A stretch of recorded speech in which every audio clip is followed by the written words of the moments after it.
오늘 하나님의 말씀 야고보서 2장 17절에서 18절 말씀 다 같이 짧으니까 한번 낭독하도록 하겠습니다. 이와 같이 행함이 없는 믿음은 그 자체가 죽은 것이라. 어떤 사람은 말하기를 너는 믿음이 있고 나는 행함이 있으니 행함이 없는 내 믿음을 내게 보이라. 나는 행함으로 내 믿음을 내게 보이리라 하리라. 아멘. 우리는 지난 10주 동안 에스더서를 통하여서 하나님께서 하나님이라는 단어가 없는 성경 속에서 얼마나 촘촘하게 그 인생 가운데 임재하고 계신지를 보았습니다. 저에게도 너무나 행복한 시간이었고 하나님이 계심을 너무나 잘 믿고 있지만 순간순간 잊어버릴 때마다 이 에스더서가 얼마나 힘이 됐는지 모릅니다.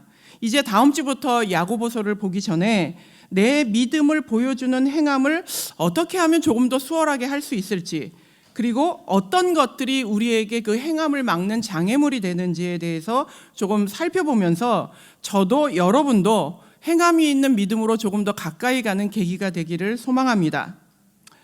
요즘 그 유행하는 드라마 중에 폭삭 속았수다라는 드라마 여러분 보셨는지 모르겠습니다. 아마 여성분들은 거의 다 봤을 거라고 생각하고 바쁘지 않으신 분들은 대체로 이 드라마를 다 보셨던 것 같습니다. 어렵고 힘든 시대 속에서 특별히 대접받지 못하는 제주의 여인들의 삶을 아주 잘 보여주고 있는데, 이곳에서 지고지순하게 한 여인만을 사랑하는 양관식이라고 하는 인물이 여자들의 로망으로 떠올랐습니다. 어떤 사람들은 이건 판타지다, 있을 수 없는 인물이다 라고 이야기까지 하는데, 이 양관식이라는 인물이 여자들에게 왜 그렇게 화제가 될까요? 저는 사실 제주로 여행은 자주 다녔지만 산 거는 2년밖에 안 되었는데, 그 이전에 제가 제주에서 살기 이전에는 제가 이해했던 제주의 여성은 약간 모계사회이고 주도적이고 일을 열심히 하고, 그래서 그 가정에서도 상당히 리더십이 있는 여성이라고 생각을 하면서 살았습니다. 그런데 막상 제주에 가서 살고 보니까 가정에서 리더십이 있다기보다는 일만 하는 여자들이 주로 제주의 여성이라는 사실을 깨닫게 되었습니다. 실제 제주에서 살면서 알게 된 것은 내가 외지인으로 봤던 제주의 여성의 모습이 조금 긍정적인 모습이었다는 걸 발견하게 됐죠. 사람들에게 이렇게 듣는 조금 볼멘소리를 하는 여성들의, 제주에 사는 분들의 이야기를 들어보면 과거의 제주의 여인들은 소처럼 일을 했고 소처럼 대접을 받았다라는 이야기를 합니다. 드라마 안에도 그런 대사가 조금 나오죠. 어쩌면 그래서 그렇게 조금 무시받고 존중받지 못하는 제주에서 그 양관식이라고 하는 인물이 더 돋보였는지도 모르겠습니다. 그래서인지 이 드라마 때문에 전국 각지에 얼마나 많은 양관식들이 생겨났는지, 서초동 양관식, 제주 양관식, 성남 양관식, 스스로가 양관식이라며 남편이 자기가 너를 그렇게 사랑했다고 이야기를 하지만 실제로 내 남편이 양관식인지 아닌지는 누가 제일 잘 알까요? 이 사람이 진짜인지 가짜인지를 아는 사람은 누구일까요? 그건 아마 아내일 겁니다.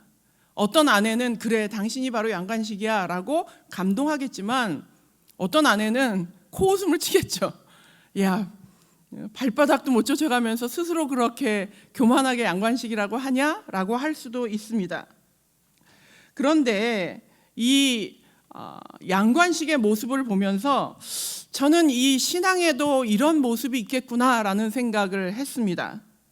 하나님 앞에 진짜 내가 양관식입니다, 하나님을 진짜 사랑합니다, 나는 그런 사람이에요 라고 살지만, 내가 진짜 하나님을 사랑하고 하나님을 믿는지 아닌지를 가장 정확히 아는 사람은 누구일까요? 아마 하나님이실 거예요.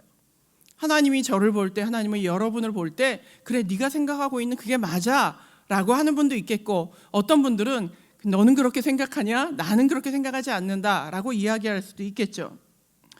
아무리 외쳐도, 심지어 스스로 속인다 하더라도 진짜인지 가짜인지에 대한 분별은 하나님이 가지고 계십니다. 그럼 우리는, 여러분은 진짜입니까? 아니면 거품을 흉내내는, 그냥 신앙을 흉내만 내는 가짜입니까? 누구도 그런 거품의 인생을 살고 싶은 사람은 아무도 없을 겁니다. 진짜 하나님의 자녀가 되길 원하고 진짜 구원을 누리는 삶을 살기 원하고 가짜에 속지 않고 진짜 성숙한 성도가 되기를 원합니다. 예전에도 한번 말씀드린 것 같은데 저희 부모님의 이야기입니다. 제 아버지는 제 어머니에게 시인같이 그런 달콤한 말을 많이 하는 아버님이셨습니다. 늘 사랑한다 그러고, 야, 너희 엄마는 천사다. 그리고 엄마가 아무리 심한 잔소리를 해도 나는 엄마의 잔소리가 노래와 같아 라고 하면서 정말 주옥 같은 대사를 날마다 우리 어머니에게 하셨습니다. 그럼에도 불구하고 50세를 넘어서는 저희 아버지는 경제활동을 전혀 하지 않으셨고 그림같이 앉아 계시면서 정말 엄마가 차려다 주는 밥상만 받고 엄마는 맨날 그 어려운 경제 생활을 어떻게 돌릴까 고민하면서 그렇게 남은 여생을 사셨어요. 그럴 때 시간이 흘러 나이가 더 많이 들었을 때 저희 어머니는 아빠가 당신을 너무 사랑해, 당신은 천사야, 당신 같은 사람은 내 인생에 없어 그러면 저희 어머니는 소리를 빽 질렀어요. 그딴 소리 하지도 말라고. 그런데 이런 유사한 내용이 하나님과 우리와의 관계에서 성경에 나옵니다. 이사야서 1장 11절에서 13절을 보겠습니다. 여호와께서 말씀하시되 너희의 무수한 재물이 내게 무엇이 유익하뇨? 나는 순양의 번제와 살진 짐승의 기름에 배불렀고 나는 수송아지나 어린 양이나 수염소의 피를 기뻐하지 아니하노라. 너희가 내 앞에 보이러 오니 이것을 누가 너희에게 요구하였느냐? 내 마당만 밟을 뿐이라. 헛된 재물을 다시 가져오지 말라. 분향은 내가 가증히 여기는 바요 월삭과 안식일과 대회로 모이는 것도 그러하니 성회와 아울러 악을 행하는 것을 내가 견디지 못하겠노라. 저희 어머니가 전혀 나를 위한 행함이 없는 반대되는 삶은 아버지를 향하여서 그 달콤한 말을 할 때 소리를 확 질렀던 것처럼 하나님이 이스라엘 백성을 향하여서 일주일의 삶은 악을 행하고 다른 사람을 갈취하고 정말 하나님 앞에 우상을 섬기고 나쁜 짓은 다 하면서 그냥 안식일에만 모여서 재물 갖다 바치고 마음에도 없는 영혼에도 없는 것을 드릴 때 하나님이 이런 이야기를 하는 거예요. 다 필요 없다. 난 너무 실증이 난다. 제발 그냥 내 마당만 밟는 이 짓을 그만둬라 라고 외치고 계신 겁니다. 하나님을 사랑하는 것처럼 하면서 하나님을 위해 형식적으로 드렸던 재물들이 오히려 하나님을 괴롭게 만든다는 거예요. 번지르르한 속임수에 본인만 속았을 뿐 하나님은 속지 않으신다는 겁니다. 저는 하나님의 뜻에 하나님의 말씀에 순종하는 것에 대하여서 고민하던 시절이 있었습니다. 2007년도에 너무 그게 고민이 돼서 매일 산을 오르면서 기도하면서 하나님과 실갱이를 하던 그 시간들이 있었어요. 그때 저의 고민은 순종의 문제였습니다. 왜냐하면 제 머리로 납득되지 않는 너무나 말도 안 되는 요청을 하나님께로 받았기 때문입니다. 하나님께서 그때 제게 마음속에 이런 마음을 주셨어요. 나는 네가 순종하기를 원한다. 그때 제 대답은 너무나 당연하게 하나님, 저는 언제나 최선을 다해서 내 의식이 있는 한 하나님께 순종해 왔습니다 라고 이렇게 대답했습니다. 그런데 제가 당황스러운 말씀을 하나님이 하시는 거예요. 너는 네 머리로 이해가 될 때만 순종했지. 내가 말하는 순종은 네가 납득되지 않을 때 그럼에도 불구하고 내 뜻을 따랐던 순종을 얘기하는 거다. 나에게 순종은 그런 것이다. 그때 제가 처음으로 깨달았어요. 내가 생각하는 순종, 내가 카운트했던 그 10번, 20번의 순종은 하나님께는 순종이 아니었던 거예요. 그냥 내 머리로 이해가 되니까 그게 합리적이고 나에게 유익하다고 납득이 돼서 성경 읽는 게 좋겠어. 착한 말 하는 게 좋겠어. 그냥 이해가 돼서 했던 거예요. 근데 하나님이 보실 때는 그거를 순종이라고 카운트하지 않으신다는 거예요. 내가 생각하는 순종은 네가 싫은 거, 이해할 수 없는 거, 네가 납득되지 않는 것을 내가 원했다는 것 때문에 하는 것, 그것이 순종이라고 하나님은 이야기하고 계셨던 겁니다. 여러분의 순종은 어떻습니까? 납득되지 않으면 움직여지지 않습니까? 이해가 안 되면 거절합니까? 혹시 나에게 손해가 되면 피해를 입는 것이면 하나님의 뜻이 아닙니까? 뜻이라 여겨서 선택했는데 어려움을 만나면 내가 잘못 생각했나 봐. 이렇게 생각하지는 않으시나요? 이런 내 판단 중심적인 생각이 우리로 하여금 하나님 앞에 전적인 순종을 하지 못하게 만드는 장애물이 된다는 겁니다. 그런 의미에서 이러한 순종을 생각하면서 오늘 저는 세 가지 조금 다른 이야기를 통해서 야고보서를 관통하고 있는 이 행함을 위한 기본적인 전제들을 조금 먼저 이해하고 다음 주에 이제 야고보서를 시작하기를 소망합니다. 첫 번째는 하나님이 최고로 지혜로우심을 진짜로 믿어야 합니다. 이 말은 다르게 표현하면 하나님의 뜻 앞에서 내 생각을 주장하지 말라는 거예요. 하나님이 최고로 지혜로우시니까 이미 떨어진 명령은 그 지혜로운 판단에 의해서 결론이 난 이야기라는 것을 받아들이라는 이야기입니다. 열왕기하 5장 1절 한번 저희가 다 같이 읽어봤으면 좋겠습니다. 아람 왕의 군대장관 나아만은 그의 주인 앞에 크고 존귀한 자니 이는 여호와께서 전에 그에게 아람을 구원하게 하셨음이라. 그는 큰 용사이나 나병 환자더라. 선지자 엘리사가 살던 시대에 아람 왕이 있던 그 군대 장관 나아만이라고 하는 위대한 용사가 있었습니다. 이 사람은 당대의 영웅이었어요. 그런데 안타깝게도 나병 환자였습니다. 그때 포로로 잡혀왔던 이스라엘의 작은 여종이 그 나아만의 그 아내의 시종을 들고 있었는데 그 여종이 이제 아내한테 그런 얘기를 하는 거예요. 장군님이 이스라엘 땅에 있었으면 그 위대한 선지자 엘리사를 만나서 이 나병이 나을 수 있었을 겁니다 라고 한 이야기를 아내가 남편한테 전합니다. 나병 환자였던 그 나아만 장군은 자신의 위세와 이런 모든 것들이 얼마나 자랑스럽고 성공적이었겠어요.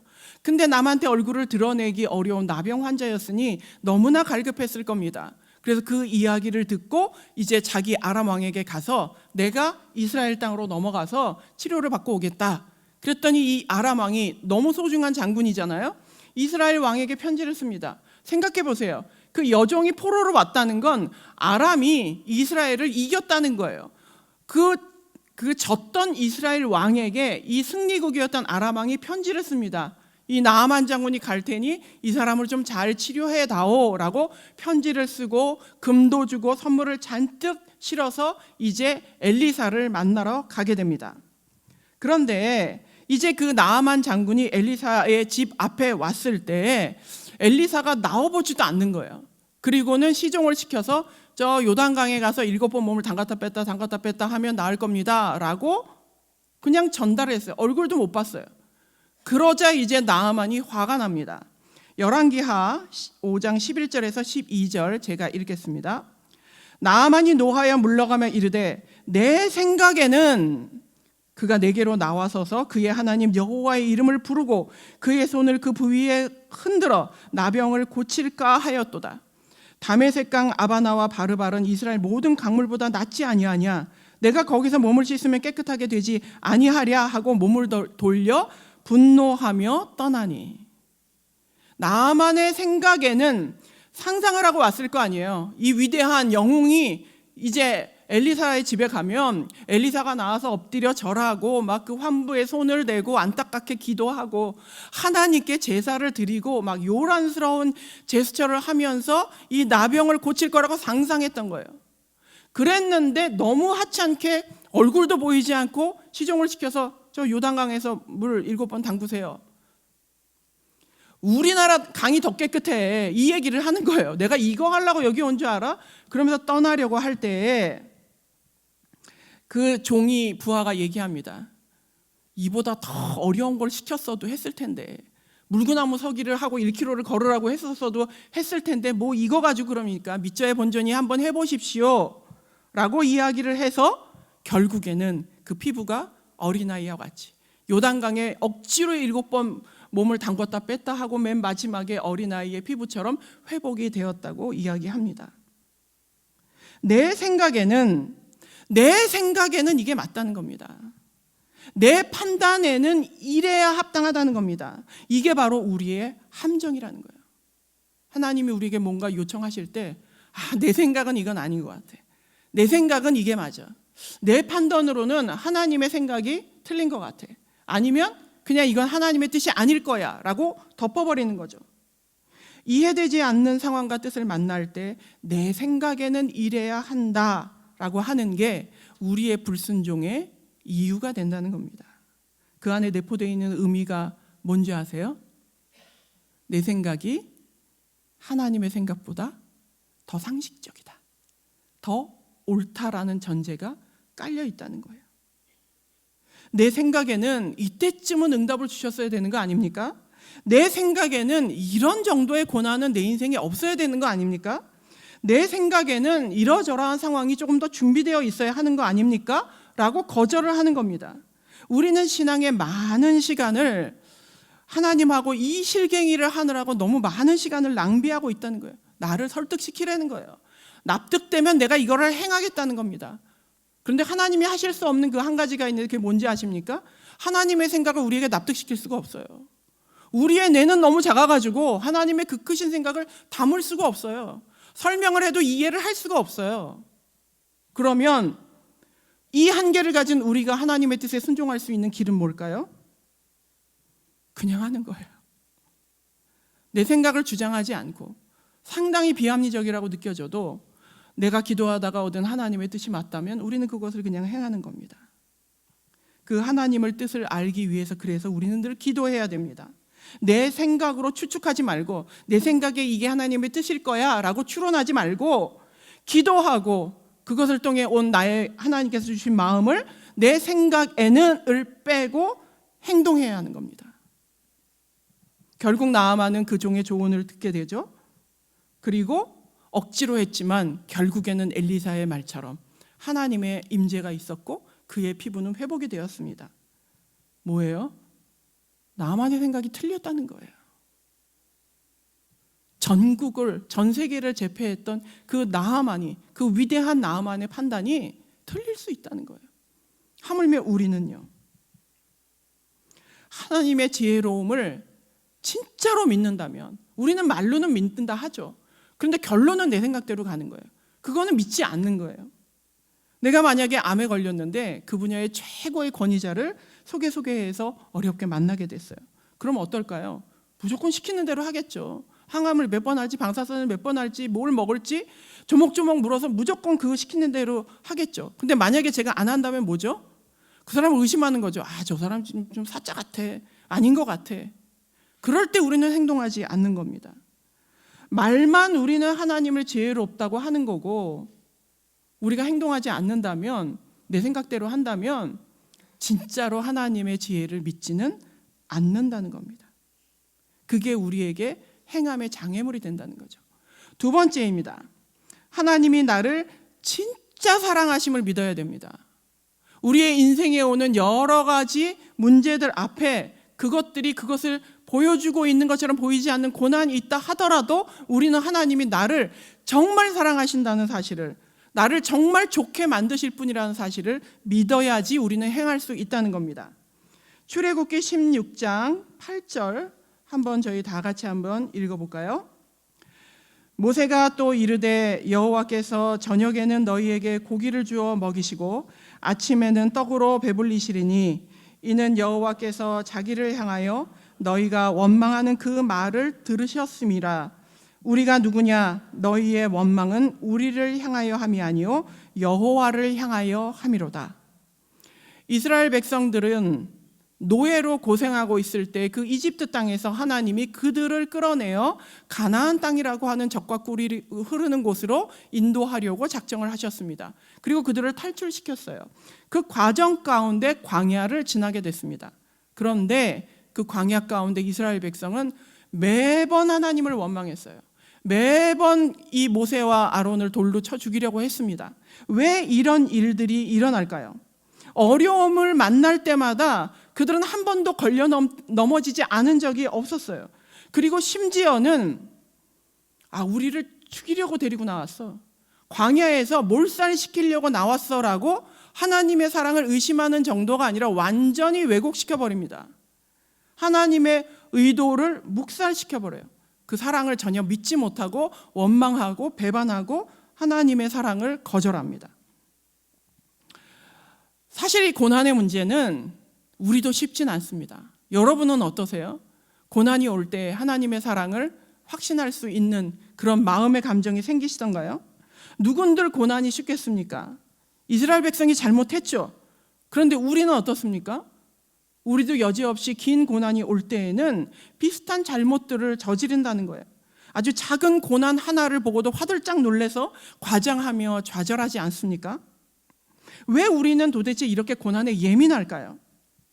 나에게 당장에 닥친 고난과 어려움 앞에서 우리는 너무 약하고 너무 무능하기 때문입니다. 그래서 모든 핑계를, 모든 원망을 하나님께로 돌리는지도 모르겠습니다. 그러나 우리는 우리가 배운 대로 고난 앞에서 우리의 복음은 작동되어야 되고, 하나님을 원망하지 않고 기쁨으로 순종하며 감사하며 그 고난의 터널을 지내야 된다는 답을 우리는 알고 있다는 겁니다. 우리가 이렇게 고난에 넘어지지 않기 위해서 우리는 조금 고난에 대한 이해가 필요하다고 생각합니다. 고난에 대한 세 가지의 우리가 가지고 있는 오해에 대하여서 조금 이야기를 나누려고 하는데요. 첫 번째, 고난은 실패가 아닙니다. 우리가 고난이 왔을 때 내 인생 이제 망했어, 이제 끝이야 라는 생각이 확 우리에게 엄습합니다. 그러나 나의 실패는 그 영역에만 있는 거지 모든 인생의 실패가 아니라는 사실을 기억해야 된다는 거예요. 그리고 이 실패조차도 하나님이 온전히 회복시킬 능력이 있다는 사실을 믿어야 된다는 겁니다. 나를 너무나 사랑하시기 때문에 이 고난에서 완전히 나를 회복시키실, 나만 장군의 그 나병처럼 완전히 회복시키실 수 있는 힘을 가지신 분이 나를 지극히 사랑하고 있다는 사실을 믿어야 된다는 겁니다. 저는 아이들이 아주 어렸을 때 이혼을 했습니다. 가정에 문제가 생겨서 이혼을 했을 때 정말 내 인생은 끝났구나, 모범생으로만 살아오던 내 인생의 이런, 지금은 그래도 많이 흔해졌지만 과거에는 더 그렇지 않았거든요. 그 시간이 너무나 고통스러웠습니다. 근데 제가 그것으로부터 회복되면서 깨닫게 된 사실이 뭔지 아십니까? 기도할 때마다 하나님이 저에게 알려주셨다는 것. 너의 실패는 결혼에만 있지 나머지 것에 있지는 않아. 나는 나머지 90% 이상으로 너의 인생을 완전히 회복시킬 수 있어. 심지어는 나이가 드니까 남편이 없는 게 그렇게 좋더라고요. 이날을 위해서 하나님이 나를 그렇게 혼자 살게 하셨구나 하는 마음이 들 만큼 100% 회복이 되었죠. 여러분은, 어떤 분은 건강에 실패할 수 있고, 어떤 분은 사업에 실패할 수 있고, 어떤 아이들은 시험에 실패할 수 있고, 어떤 분들은 각자 영역에 실패할 수 있어요. 그 실패가 내 마음의 비중이 너무 높기 때문에 난 인생 망했구나, 끝이구나, 그래서 시험 한번 잘 보고 죽는 애들이 수두룩하다는 거예요. 근데 왜 그렇게 되는지 아십니까? 너 이 시험 망하면 너 인생 끝이야. 우리가 그렇게 가르쳤어요. 이 한 번의 실패는 너의 인생을 망하게 할 거야. 내 머릿속에도 내 자녀의 속에도 그거를 우리는 끊임없이 심어줬어요. 그래서 우리가 볼 땐 시험 못 보면 어때? 라는 마음이 들지만 걔는 그게 인생의 전부인 거예요. 여러분은 어떻습니까? 여러분에게 닥친 고난이 여러분의 가정을 완전히 망가뜨릴 것 같으시죠? 그러나 그렇지 않다는 거예요. 그것은 일부분일 뿐이지 우리의 인생의 전체의 실패가 아니라는 겁니다. 이스라엘 백성이 만났던 광야는 가나안으로 가는 그 중간에 있는 과정이었어요. 우리가 인생을 살아가는 과정 중에 만나는 고난은 절대로 인생의 실패가 아니라는 것을 꼭 기억하시기 바랍니다. 두 번째 고난은 퇴보가 아닙니다. 고난의 시간은 멈춰져 있는 것 같고 심지어는 퇴보하는 것 같아요. 왜냐하면 다른 사람들은 막 파란불 받고 전진하는데 나는 이 빨간불이 바뀌지 않고 계속해서 멈춰져 있으니까 상대적으로 막 퇴보하는 것 같은 마음이 듭니다. 그런데 사실은 그렇지 않다는 거예요. 우리가 가장 잘 아는 요셉의 노예 생활, 죄인된 생활 속에서도 하나님은 형통하셨다고 하셨습니다. 고난이라는 지하에 갇혀 있지만 우리는 지하 터널로 가고 있는 거예요. 햇볕을 볼 수 없어요. 공기가 탁해요. 그리고 끝이 보이지 않아요. 하지만 우리는 멈춰져 있는 게 아니라 그 터널로 한 발 한 발 걸어가고 있다는 것을 믿어야 한다는 겁니다. 고난의 시간은 멈춰진 시간이 아니라 하나님의 뜻 안에서 전진하고 있는 시간이라는 거예요. 그 시간을 통해서 어떻게 되었죠? 더 견고해졌어요. 더 넓어졌어요. 더 성숙해졌어요. 저는 아주 오랜 시간 가난과 싸우는 사역자의 세월을 살 때 그 가난의 고난을 지나고 나면 마음이 활짝 열려지는 걸 느껴요. 보지 못했던 가난했던 사람들이 눈에 들어오는 거예요. 옛날에는 인식조차 못했던 상처받았던 그 사람들이 눈에 들어오는 거예요. 우리는 고난을 통해서 그렇게 넓어지고 견고해지면서 성숙한 하나님의 자녀가 되어가고 있다는 겁니다. 때문에 여러분이 고난 중에 있다 하더라도 절대로 멈춰져 있는 것이 아니라 그 고난 가운데에서 하나님의 뜻이 째깍째깍째깍 시간이 가면서 이루어지고 있다는, 전진하고 있다는, 밖에 환경이 보이지 않으니까 속도감이 없어서 모르지만 우리는 지하 터널 속에서 꿋꿋하게 걸어가고 있다는 믿음을 가지시기 바랍니다. 세 번째 고난은 마귀적인 것이 아닙니다. 우리의 오해는 크리스찬은 잘 돼야 덕이 된다고 생각해요. 고난이 오면 창피한 일이라고 생각합니다. 그러나 성경 어디에 어떤 인물들이 고난 없는 인물들이 있었습니까? 아브라함은 지독한 불임이었고, 이삭은 자식에게 사기를 당했고, 야곱은 평생 험한 인생을 살았고, 요셉은 형들의 살인 의도와 인신매매를 당했습니다. 다윗은 이유 없이 살인자에게 쫓겼고 아들의 반란을 겪었습니다. 엘리야는 과부의 마지막 양식을 뺏어 먹으면서까지 빌부터 살았고, 호세아는 창녀와 부부가 되었습니다. 도대체 어느 성경의 인물들이 어느 대목이 행복하고 덕이 되는 인생이었습니까? 그러나 하나님은 이 고난들을 통하여서 그들의 인생을 너무나 아름답고 빛나게 세워가셨다는 거예요. 고난도 하나님의 뜻을 향해 가는 길의 과정 중에 있음을 인정하십시오. 광야는 종착지가 아니고 가나안으로 가기 위한 과정 가운데 있는 필수 과정이라는 거예요. 우리의 삶의 고난도, 저도 여러분도 아무리 신앙이 좋은 크리스찬도 고난은 피해갈 수 없습니다. 왜냐하면 그것이 우리의 인생을 향한 하나님의 뜻이기 때문이에요. 그래서 고난이 오면 하나님은 나를 사랑하지 않는다라고 원망하는 것이 아니라 이 고난 가운데도 전진이 있고 실패가 아니고 그것을 역전시키는 하나님을 믿고 감사하면서 그것을 받아들일 때에 우리는 하나님의 뜻에 순종하며 나갈 수 있다는 겁니다. 내 입맛에 맞는 것만 따르고 나에게 손해가 되는 것을 외면하면서 점점 거품 같은 신자가 되지 않으려면 내 손에 주신 하나님의 뜻이 내 마음에 들지 않아도 감사로 받을 수 있는 믿음이 필요합니다. 하나님의 사랑을 믿고 내게 주어진 상황을 의연히 받아들이고 꿋꿋이 걸어가시는 여러분이 되시기를 바랍니다. 세 번째, 하나님은 모든 인생이 복을 받기 원하신다는 것을 믿어야 됩니다. 다르게 표현하면 모든 인간이, 크리스찬만이 아니라 하나님의 형상을 닮은 하나님을 알지 못하는 이 지구상에 있는 모든 인간이 복을 누리기를 원하신다는 사실을 우리는 믿어야 됩니다. 그렇다면 나만 복을 받는 건 하나님의 뜻과 위배되는 것이에요. 창세기 6장부터 10장까지는 우리가 잘 아는 노아 방주 사건이 나옵니다. 하나님이 인간을 창조했는데 그 인간이 너무 타락했어요. 도저히 볼 수가 없을 만큼 패역한 그 인간들을 이제 심판하시고 재창조와 같이 새로운 하나님의 백성들로 이 지구를 덮기를 원하셨습니다. 그래서 그 심판이 다 끝난 다음에 10장이 끝나고 나서 이제 하나님은 노아의 자손들이 이제 번성하여서 이제 하나님의 뜻을 가진 사람들이 이 지구상에 다 퍼지기를 기대하셨어요. 그런데 11장에 가서 뭐가 나오죠? 신할 평지로 갔던 노아의 자손들은 너무 좋은 거예요. 와, 이렇게 넓은 데다가 저 하늘 끝까지 가는 바벨탑을 쌓아서 우리가 하나님보다 더 위대하다는 것을 널리 펼치자라고 하면서 똘똘 뭉쳐서 흩어지지 않고 하나님을 대적하는 바벨탑을 쌓습니다. 그때 하나님이 할 수 있는 게 뭘까요? 이미 심판이 얼마 전에 끝났어요.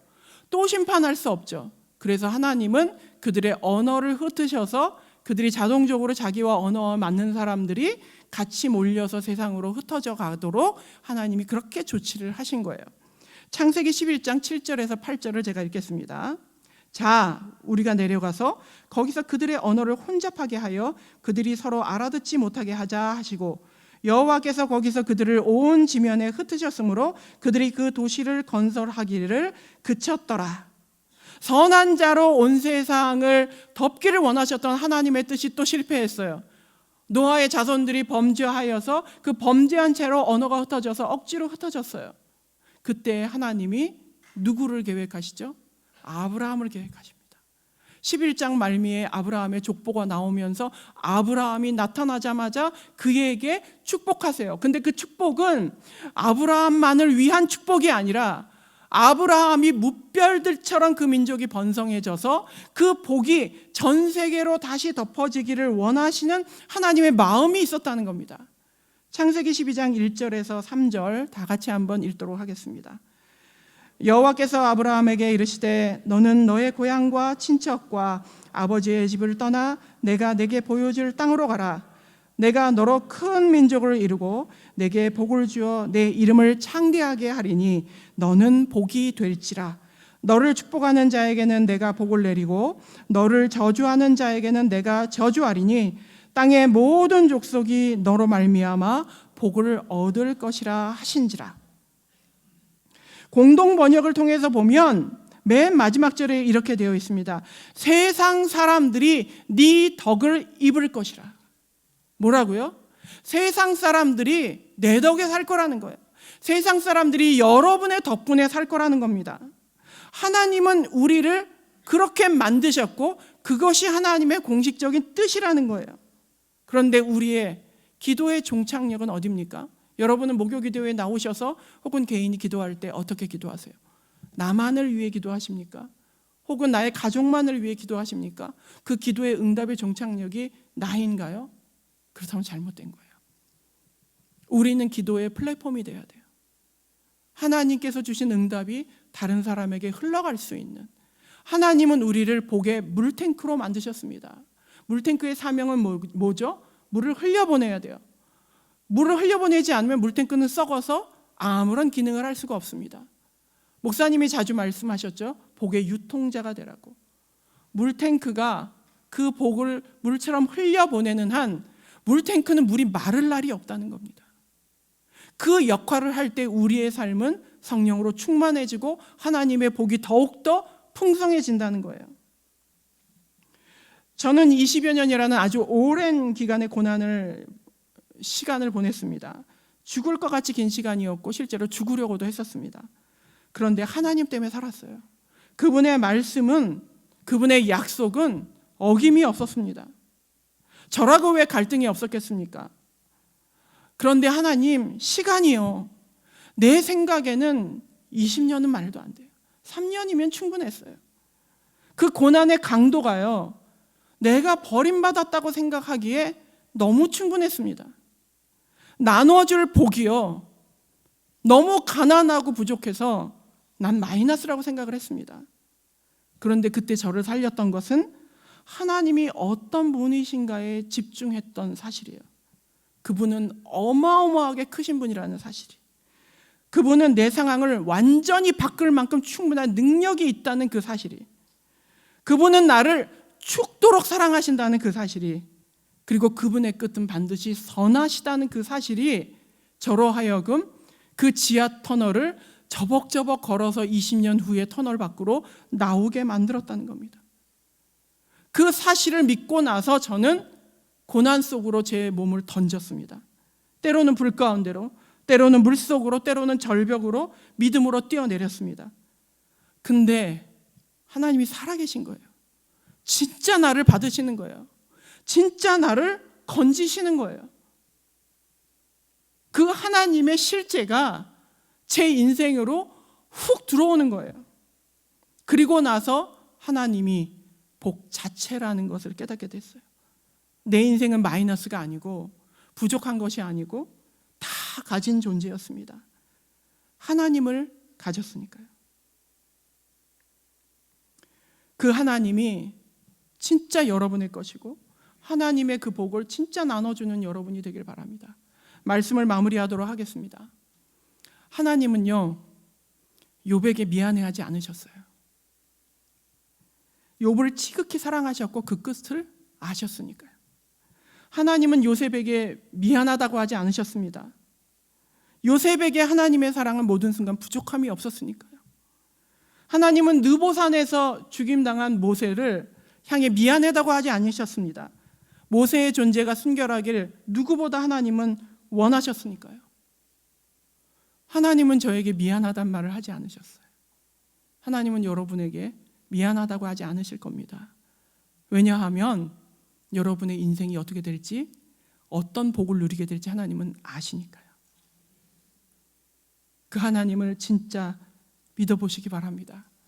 머리로 이해가 되지 않아도 하나님의 뜻을 위하여서 날마다 기도하십시오. 내 머리로 상상한 하나님의 뜻이 아니라 하나님의 머리로 상상한 그 하나님의 뜻을 구하고 행하십시오. 그때 비로소 여러분의 사랑은 하나님 앞에 증명될 것입니다. 그리고 그때 살아 꿈틀거리는 하나님의 실제가 여러분의 가슴에 확 안기게 될 것입니다. 기도하겠습니다. 사랑의 하나님 아버지, 나를 향하여 죽기까지 사랑하신 그 사랑을 믿습니다. 하나님의 그 지혜를 믿습니다. 하나님의 그 선하심을 믿습니다. 고난 중에도 촘촘히 내 삶 속에 계심을 믿습니다. 이제는 원망하지 않고 불평하지 않고 거절하지 않고 내 생각대로가 아니라 하나님의 생각대로 그 뜻을 순종하기 원합니다. 그 진짜 믿음을 우리에게 허락하여 주시옵소서. 감사드리며 모든 말씀 예수님의 이름으로 기도하였습니다. 아멘.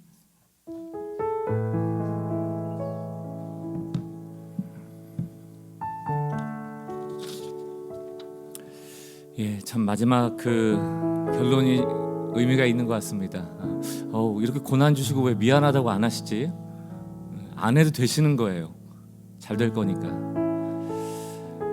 요 근래 저한테 좀 감동이 됐던 이야기는 이런 겁니다. 물고기는 헤엄을 쳐야 물고기래요. 칼은 물건을 베야 칼이랍니다. 레몬은 콱 깨물었을 때 신맛이 나야 레몬이에요. 각각의 캐릭터가 다 있는 겁니다. 그 존재. 우리 질문할 수 있죠. 그리스도인은 무엇이게 그리스도인일 수 있을까? 물고기는 헤엄쳐야 되고 칼은 베어야 되고 레몬은 신맛을 내야 된다면 그리스도인은, 이게 이제 야고보서가 우리에게 주는 중요한 메시지고 오늘 우리 김 목사님을 통해서 좋은 문을 여신 것 같아요. 제가 믿기로는 그리스도인은 하나님께 많은 사랑을 받았고 하나님의 선하심 아래 있으며 하나님의 복을 받은 자이기 때문에 그것을 잘 흘려보내고 사랑을 드러내고 하나님의 선하심을 드러낼 때 그리스도인이라고 여겨지리라 믿습니다. 야고보서의 핵심은 행함 없는 믿음은 죽은 믿음이다. 이 마음을 좀 가지고 이번 한 주간 우리를 결국 잘되게 하실 하나님, 우리에게 용서를 구하지 않는 하나님, 왜 결말을 너무 잘 아시니까 그래서 소망 삼아서 좀 기쁨으로 만나는 사람들 대하시고, 이 대한민국 위기를 만났다 하지만 하나님이 계십니다. 뭐 때문에 두려워하세요? 뭐 불안해하십니까? 하나님의 손 아래 있다. 모든 순간에 하나님 계시다 믿고 기도하며 또 삶을 살아내는 성도들 되시길 바라겠습니다. 우리 오늘 말씀을 그대로 녹여놓은 찬양 같아요. 하나님의 부르심에 후회함이 없고 하나님의 일하심에 후회함이 없다. 이 믿음을 가지고 우리 하나님 찬양합시다. 하나님의 부르심에는 후회하심이 없네. 하나님의 부르심에는 후회하심이 없네. 내가 이 자리에 선 것도 주의 부르심이라. 하나님의 부르심에는 결코 실수가 없네. 나를 부르신 하나님, 나를 부르신 하나님의 신실하심을. 아멘. 날 부르신 뜻, 날 부르신 뜻 내 생각보다 크고 날 향한 계획 나의 지혜로 증명 못하나 가장 좋은 길로 가장 완전한 오늘도 날 이끄십니다. 2절입니다. 작은 나를 부르신 뜻을 나는 알 수 없지만 오직 감사와 순종으로 주의 나의 길이 아닙니다. 주님 부르신 길로 때론 내가 연약해져도 주님 날 도우시니 주의 놀라운 그 계획을 나는 믿으며 살리. 날 부르신 뜻 내 생각보다 크고 날 향한 계획 나의 지혜로 증량 못하나 가장 좋은 길로 가장 완전한 길로 오늘도 날 이끄신 다시 한번 우리 함 찬양합시다. 날 부르신 하나님 날 부르신 뜻 내 생각보다 그 날 향한 계획 날 향한 계획 나의 지혜로 증량 못하나 가장 좋은 길로 가장 완전한 길로 오늘도 날 이끄심 믿네. 오늘 같이 한번 기도하겠습니다. 인생을 다 맡깁시다. 불안하고 두려운 마음이 왜 안 찾아오겠어요? 그러나 오늘 주신 말씀 나를 향한 하나님은 항상 오르시다. 그 사랑은 변치 않으신다. 나는 하나님을 가진 자, 하나님을 아버지로 가진 자, 나는 복된 자이다.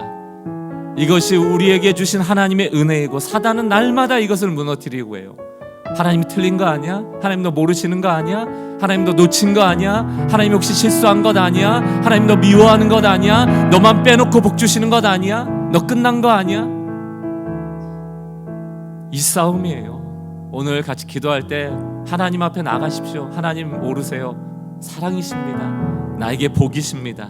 이 믿음의 고백이 사단의 괴계를 무너뜨리는 유일한 무기입니다. 오늘 같이 한번 주신 말씀 기도하고 마음에 새기는 시간 갖도록 하겠습니다.